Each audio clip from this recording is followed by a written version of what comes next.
अशरफ जान मोहम्मद असनी अफास फरमाश अभी खान मोहम्मद सनीना और कनाइलुम चक्करी अब्दुल समद बंदरानीना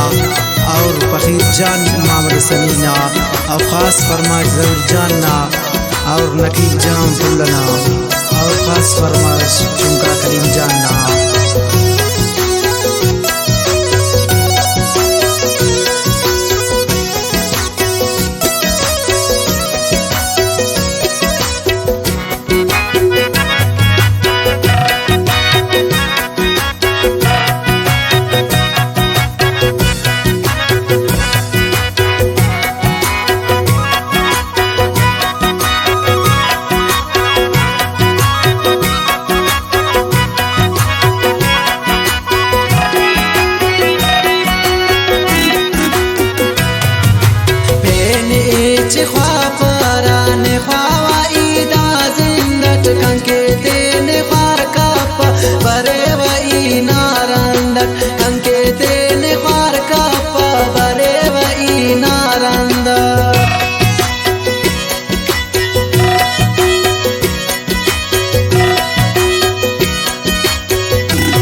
के दाका असनी मेरो मानुस नाज के वदा वक्ता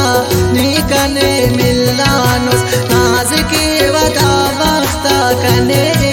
मिलानो।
नादा पापा की मुरमारे वाकने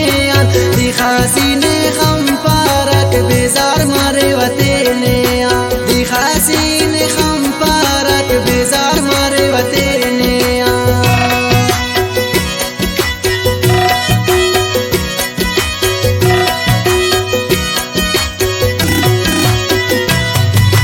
दोस्तों का नादा पापा की मुरमारे दिखासी ने खम पारक बेजार मारे वतेने दिखासी ने खम पारक बेजार मारे वतेने मेरे के सनी कंके दाका असनी मेरो मानुस नाज के वदा वक्ता निकने मिल